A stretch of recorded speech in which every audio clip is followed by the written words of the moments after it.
Olá, começa agora o Trabalhador em Foco, esse programa que é uma realização do Movimento Sindical de Petrópolis, através da união de 14 sindicatos, que fazem com que eu tenha a oportunidade de levar para você de casa informações relevantes sobre o dia a dia de todos nós trabalhadores.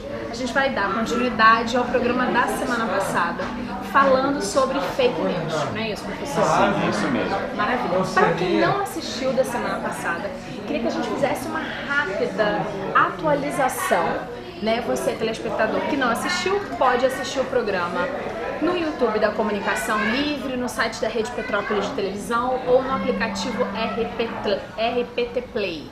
Mas para você não se perder e continuar com a gente, o que é fake news e quando ela foi criada? Olha, as fake news, elas são uma mentira em formato de notícia.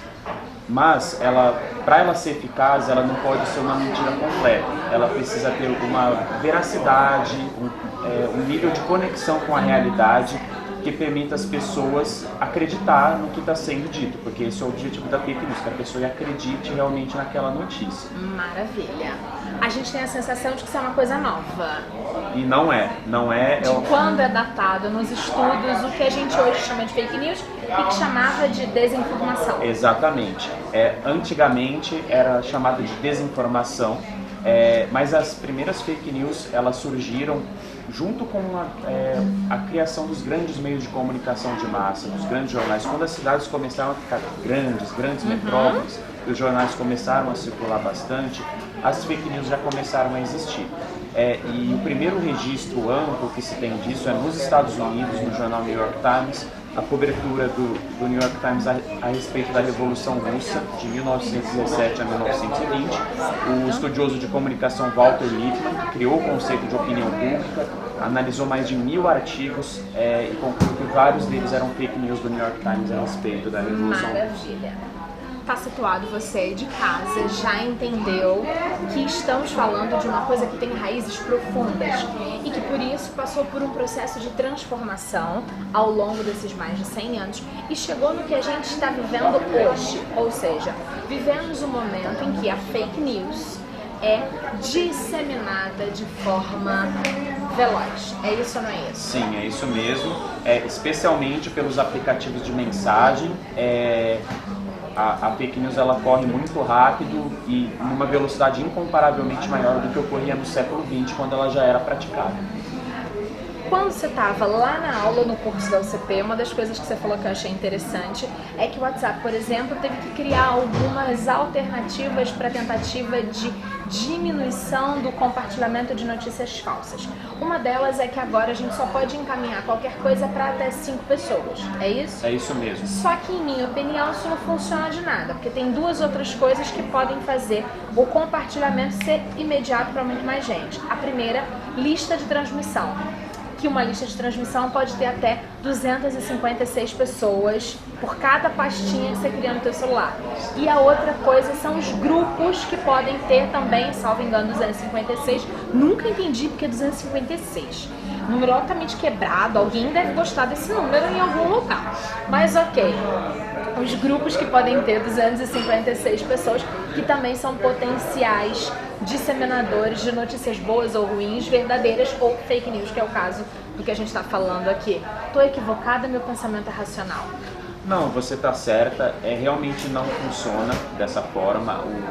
A limitação de encaminhamento foi uma resposta do Facebook às eleições na Índia que ocorreram nesse ano. Já estava sendo estudado isso por causa da confusão que ocorreu aqui no Brasil durante as eleições, muita fake news rolando no WhatsApp, e aí o Facebook tomou essa atitude. Mas teve um estudo da UFMG que comparou grupos políticos de WhatsApp do Brasil, da Índia e da Indonésia. Olha que legal. E que chegou à conclusão que isso não resolvia, porque a maioria das fake news é compartilhada uma única vez. Então, se você compartilha uma única vez uma fake news, ela já foi para outra pessoa, ela já foi transmitida, não importa. Você pode tentar resolver do ponto de vista de se um ator político organizado está encaminhando para muita gente. Mas se um cidadão comum recebe uma fake news e ele repassa isso para uma pessoa, isso já está circulando adiante na corrente do WhatsApp. Fantástico. Se eu estiver equivocada, me corrija. A gente fala um ditado popular feio, jogar merda no ventilador. Eu acho horroroso. A gente está numa cafeteria, é péssimo falar isso alto. Mas é mais ou menos folhas ao vento, que fica mais lúdico. Depois que você joga a folha no vento, nunca mais você consegue catar essas folhas de volta. Fake news também é isso. As pessoas, elas querem acreditar em algumas coisas, entendeu? Dependendo do seu posicionamento político. Se você é de direita, você quer acreditar numa fake news sobre a esquerda. Se você é de esquerda, você quer acreditar numa fake news sobre a direita. E muitas vezes isso não dá para ser consertado. Então, é por isso que é muito importante a gente tomar muito cuidado com o tipo de notícia que a gente consome e verificar a informação. A internet está aí para a gente pesquisar. E uma dica que eu dou pro telespectador é: procure fontes científicas, procure pessoas que estudam o assunto. Porque muitas das coisas que são faladas são estudadas na universidade. Questões econômicas, questões políticas, elas podem ser distorcidas com objetivos políticos. E a gente tem que tomar muito cuidado com o tipo de notícia que a gente lê, em especial se é um tema que está muito em pauta e que tem pessoas interessadas que esses temas caminhem para diferentes direções. Quando você fala em acreditar em base científica, vou fazer um parênteses, e aí você é doutorando, jornalista, sei que eu posso te cutucar de vara curta, porque acredito no seu pensamento crítico. A gente está aqui dizendo na televisão, num espaço que é do movimento sindical para o trabalhador, que ele tem que acreditar na fonte científica. Mas a gente está passando por um momento em que a fonte científica, ou seja, as universidades, elas estão sendo criticadas o tempo todo, como se na universidade não se estudasse, mas se fizesse algazarra, chopada e fumasse maconha. Que contraponto é esse? E aí, assim, não só mais falando de fake news, mas falando do âmbito social em que as fake news circulam. Olha, a questão do ataque às universidades, ela não é, infelizmente, um privilégio do Brasil, né? Ela está ocorrendo em várias partes do mundo. Muitos países que estão sendo governados pela nova direita estão tendo casos de ataques a universidades. Isso é verdade especialmente na Hungria, onde já ocorreu até caso de uma universidade ter que mudar para a Áustria, para o país vizinho, de tão atacada que ela estava sendo pelo governo. E a minha opinião pessoal é que isso é muito grave, porque a ciência e a universidade, elas trazem muitos benefícios para a sociedade. A sociedade precisa de mais ciência, a sociedade precisa de mais cientistas em todos os assuntos, inclusive nos assuntos que incomodam o governo. Então, toda política pública, tudo que é planejado por um governo, ele tem que ter um respaldo científico, porque nós estamos cuidando quando se faz uma política pública, você vai afetar a vida de milhões de pessoas, de milhões de brasileiros. Então, se existem cientistas que trabalham com aquele assunto, seja na área de saúde, na área de economia, ou em qualquer das áreas pelas quais o governo é responsável, a ciência tem um papel fundamental para contribuir e para aprimorar essas políticas públicas. E eu acho que não ajuda em nada o governo atacar cientistas ou instituições que dizem coisas que ele discorda muitas vezes. Fantástico. A gente vai fazer um breve intervalo e no próximo bloco a gente volta dando continuidade ao nosso bate-papo e aí a gente vai falar de casos reais que movimentaram ao mundo da notícia, né? Mas que eram pautados em fake news. Mas antes disso eu posso alinhar um pensamento crítico desde a semana passada. Fake news é desinformação criada por um motivo racional. Não existe fake news que foi por um acaso. Sim. Ela é pensada com estratégia. Ela atinge um grupo em detrimento de outro. Então, se eu sou de esquerda, eu vou gostar de ver uma fake news que fala mal da direita, da nova direita e tal. E a outra coisa precisamos respeitar a ciência, os estudos científicos e as pessoas que têm domínio sobre uma área em detrimento de outra. Exatamente. Posso dizer que ninguém sabe tudo e é por isso que é importante a gente ouvir fontes especialistas em todas as áreas. Sim, exatamente. E é por isso que tanto o jornalismo quanto a ciência ainda tem um papel muito importante na nossa sociedade. Porque o jornalismo é o canal pelo qual nós conhecemos as pesquisas que são úteis pela sociedade. Então, em qualquer tema de interesse, um problema no país, a universidade tem a contribuir. E o bom jornalismo tem a contribuir ouvindo fontes sérias, fontes que estudaram aquele assunto a fundo. e estabelecer um debate. A discordância ela vai existir em qualquer assunto, Certo. tanto econômicos quanto políticos, mas a discordância, se ela é conduzida de uma forma saudável, ela pode tornar todos nós mais bem informados e fazer com que nós contribuamos melhor para esse debate. Não tem feito isso. Fica com a gente, que a gente volta rapidinho.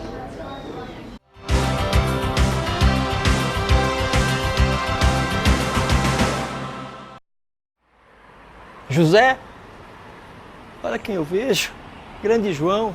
E aí, tudo bem? Poxa, cara, que bom te encontrar. Bom demais. Na hora do almoço, melhor ainda. Meu ticket saiu hoje. Bora almoçar? Cara, não posso não. Não tem mais vale-refeição. Eu pago pra você.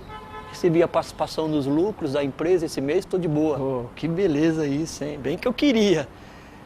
Mas infelizmente não posso, João. Tô numa correria danada. Então vamos fazer o seguinte, ó. O sindicato conseguiu a redução da jornada lá de trabalho. Aí eu tô conseguindo sair um pouquinho mais cedo. Passo no supermercado com meu vale alimentação e a gente faz uma janta lá em casa hoje à noite. Bora lá, o que é que tu acha? Tá difícil hoje na tua casa, rapaz. É que eu tô fazendo Uber à noite. Aí também preciso compensar a perda de assistência médica, né? E também da dentista. E também não sou sozinho, né? Tem a família. Pô, que situação, meu irmão. Pô, que situação.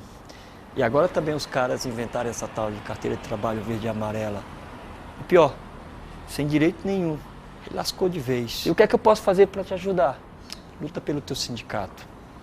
Não deixa acabar com ele, não. Sem ele a gente perde tudo. Vou te falar uma coisa, João. Pode não parecer, mas o sindicato faz parte da nossa vida. Pode crer, meu irmão. Precisamos olhar por nós, porque o patrão só tá vendo dele. É isso. E não esquece, eu sou você sem o sindicato. Valeu, irmão!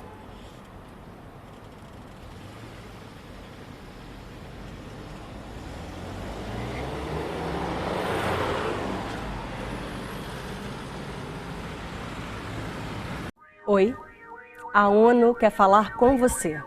É sobre vidas negras. Você sabe o que é filtragem racial? Não? E baculejo? Tomar uma geral? Levar uma dura? Você já ouviu falar? São exemplos disso. Filtragem racial é quando uma pessoa negra é injustamente escolhida pela cor. Escolhida como suspeita quando está parada e como criminosa quando está correndo. Isso tem nome. É racismo. Jovens negros e negras são as principais vítimas da violência e de assassinatos. E tudo isso por causa da cor. No Brasil, um homem negro tem até 12 vezes mais chances de ser vítima de homicídio que um homem branco. Muitas vezes com o aval da própria sociedade. Chegou a hora de acabar com o racismo que mata milhares de jovens negros todos os anos. Que nossa escolha, de agora em diante, seja pela igualdade de direitos, pelo respeito à diversidade e, principalmente, pela vida. A juventude negra tem que viver sem ser vista como suspeita. E você? Como você me enxerga? Eu sou alguém suspeito ou sou alguém de respeito? É hora de fazer a escolha certa. A gente precisa vencer o racismo. Por isso eu estou com a ONU na campanha Vidas Negras. Década internacional de afrodescendentes, governos, sociedade civil e você, pelo reconhecimento, justiça e desenvolvimento. Junte-se à ONU e compartilhe essa ideia.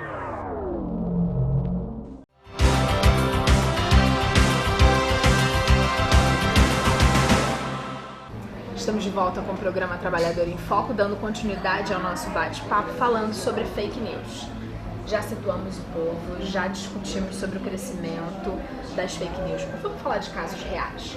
No primeiro bloco desse segundo programa sobre fake news, você falou que as nossas eleições no Brasil, as eleições do presidente, né, que elegeu Jair Messias Bolsonaro, foi consideravelmente afetada, o resultado final, pelas fake news. Queria que você esmiuçasse essa questão para mim. Olha, a questão que a eleição foi afetada pelas fake news, eu acho que não resta a menor dúvida, porque o telespectador certamente recebeu fake news durante essas eleições, você provavelmente sim, eu também recebi fake news no meu WhatsApp de eleições, enfim. E foram feitos muitos estudos comprovando que isso aconteceu. Um estudo importante, que foi conduzido também pela UFMG, relatou que nos grupos políticos de WhatsApp, 46% das notícias veiculadas que eram fake news eram da direita e 3% eram da esquerda. A esquerda não sabe utilizar fake news? Não sabe e não tem essa habilidade. Eu acho que não existe inocente no espectro político. Eu acho que todo ator, se possível, ele vai usar todos os meios aos quais ele tem à disposição, para ganhar uma eleição. A questão é que hoje, em 2020, essa nova direita, não só aqui no Brasil, mas em todo o mundo, ela utiliza com extrema habilidade as redes sociais e as fake news são uma ferramenta importante para isso. Queria que você fizesse um parênteses e explicasse para o nosso telespectador o que você denomina, a partir dos estudos, é claro, de nova direita. Olha, a nova direita é um setor conservador, capitalista, que tem costumes e formas de fazer política muito diferentes da direita que a gente conhecia até o século XX.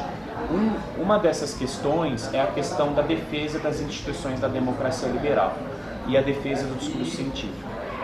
A direita antigamente, ela não tinha um discurso anti-ciência, ela não tinha um discurso antidemocracia e muitas vezes a gente vê isso se repetindo hoje. Isso quando eu falo de nova direita, eu falo da direita do pós-guerra, não da direita da Segunda Guerra Mundial nazifascista. Eu estou falando de uma direita pós anos 50, já no contexto de Guerra Fria, porque a direita, sabemos, foi a responsável pelo nazifascismo na Europa. E se a gente pudesse colocar nome para facilitar o pensamento crítico, assim, para facilitar, a gente poderia dizer que o antigo PMDB, atual MDB, é direita. Olha, e que o PSL é nova direita. Sim, o PMDB mas tudo depende também do contexto político. O PMDB, antigamente, ele poderia ser considerado uma centro-direita, mas hoje o país foi tão para a direita que o PMDB eu considero hoje um partido de centro. Entendi. E o PSL, sem dúvida, é a nova direita e agora o novo partido do Bolsonaro. Isso, agora tem um novo partido que eu ainda não sabia o nome, não consegui decorar, muda demais, eles criam partido demais, é quase alucinante isso. Você acompanhar, você tem que viver acompanhando. Então, maravilha, conseguimos entender o que é essa nova direita, o que esse pensamento faz. Você consegue me dizer alguns exemplos assim bem práticos de notícias de um lado e de outro que foram criadas e que foram utilizadas e que circularam e orbitaram você de alguma forma de fake news das eleições? Eu posso lembrar de uma que falava mal, que era a questão do kit gay, que nunca existiu e que todo mundo recebeu. Sim, o kit gay em algum momento. Tinha a questão do kit gay, mas a fake news do kit gay, ela é pré-eleição, ela já surge logo enquanto o Haddad ainda era ministro da Educação. Certo. A fake news que pegou muito na eleição, que eu me lembro, era a da fraude das urnas. As urnas eletrônicas, elas foram auditadas muitas vezes, foi testado a segurança do sistema de votação brasileiro, inclusive foi um sistema que foi exportado, um sistema bom, mas a nova direita utilizou muito esse discurso de fraude nas urnas caso o PT ganhasse. Falando que as urnas eram falsas, que tinham conseguido invadir, coisas assim, e nenhuma dessas notícias foi realmente comprovada, inclusive nas auditorias feitas pelo TSE. Alguma outra que você se lembre e que vale a pena a gente ressuscitar para poder lembrar o telespectador de coisas que ele pode ter sido atingido e que nem percebeu? Olha, as fake news, elas não precisam ser só necessariamente veiculadas por jornais ou revistas online. Ótimo. Elas podem ser também parte do processo eleitoral, do próprio horário político. Eu me lembro, por exemplo, da questão do horário político. A Dilma contra a Marina, elas tiveram um embate muito forte durante o horário político. E uma coisa que a campanha da Dilma usou era para atacar a Marina dos pratos de comida desaparecendo. O PT falou que quando ele saísse do governo, a fome poderia voltar ao Brasil. Isso não aconteceu depois que o PT saiu.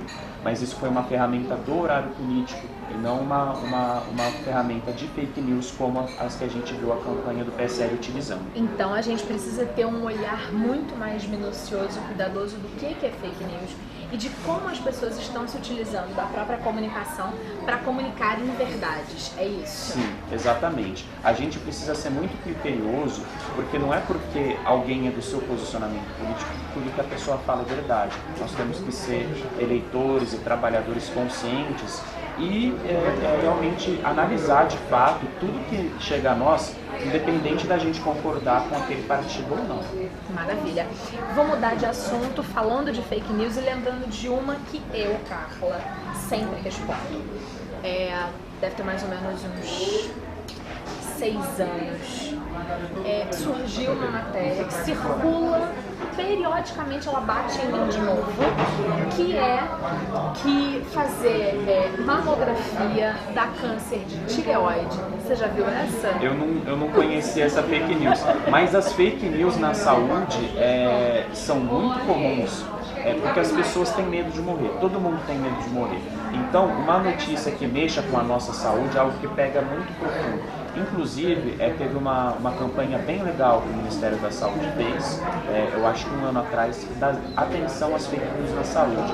E você não pode, tá lá no site do Ministério da Saúde, eu recomendo, achei uma campanha muito válida, que a gente precisa realmente ter muita atenção ao que chega no nosso WhatsApp. Não é porque tá na internet que é verdade.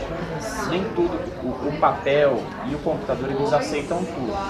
Você consegue criar o que você quiser, desde que tenha alguma veracidade para as pessoas acreditarem. Por isso que eu falei da importância da gente fazer um debate baseado em evidências, baseado em ciência, porque só isso pode desmascarar esses fake news. Para finalizar, a história do câncer é uma grande balela. Eu fico há anos, porque trabalho na comunicação de um centro de radioterapia com pacientes com câncer, e fico há anos respondendo todas as vezes que eu vejo, dizendo isso não é verdade, isso não é verdade, isso não é verdade. E aí a gente está chegando no final desse nosso bate-papo, em que a gente... Não, tem 2 coisas que eu não falei. Vai dar tempo. Primeiro, a gente consegue dizer boas coisas que foram faladas sobre reforma da Previdência e reforma trabalhista e que podem ter manipulado e alterado a percepção do trabalhador que foi diretamente agredido com essa questão e que passa na sua mente? Olha, já de começo eu não sou especialista estudioso nessas coisas, em reforma da Previdência e em reforma trabalhista, certo. Então certamente um economista e um estudioso do direito do trabalho tem muito mais a contribuir do que eu nesse assunto.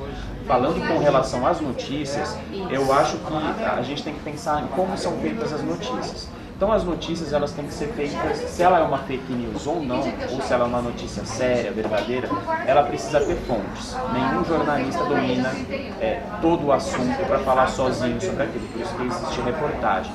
Então, como uma reforma trabalhista ela é uma política pública, por exemplo. Então, qual foi o argumento utilizado pelo governo? De que a reforma trabalhista iria diminuir o desemprego, que é um problema grave aí do nosso país.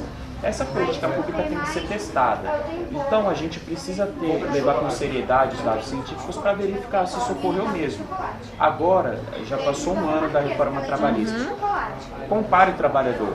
O desemprego diminuiu após a reforma trabalhista, e aí você entra lá no site do IBGE e vê. Procure pessoas, cientistas que estudam a questão do desemprego e veja o que aconteceu ou não, qual a condição do trabalhador. Você precisa se informar com fontes sérias para que você tenha uma opinião sólida e não seja enganado por nenhum tipo de fake news. Você recebe, por exemplo, uma fake news, o desemprego caiu depois da reforma trabalhista, vai verificar no site do IBGE, vai verificar com fontes sérias se isso realmente aconteceu. Essa é a grande dica para quem não quer ser engalbelado por fake news? Sim, sem dúvida. Uma coisa que os jornalistas fazem muito e que eu acho que todo mundo que lê notícia com frequência pode fazer é cruzar informação. Ótimo. Nós, quando eu também sou jornalista, e quando a gente está fazendo uma matéria, a gente sempre tem que falar com 2, 3, 4, 10 pessoas sobre o mesmo assunto, porque muitas vezes as fontes das matérias, elas têm interesses e elas querem passar algum tipo de informação adiante. Então, você ouvindo pessoas com diferentes interesses, você pode formar uma opinião mais sólida sobre aquele assunto. Então, ouça pessoas que pensam diferente de você, ouça pessoas que pensam como você e, em especial, pessoas que entendem o assunto. Não alguma parte que tenha algum interesse obscuro por trás daquele tema. Maravilha. Muitíssimo agradecida. Obrigado. Foi um grande prazer. Espero que você tenha gostado desse nosso bate-papo e a gente volta na próxima semana. Um abraço grande. Até lá. Tchau, tchau.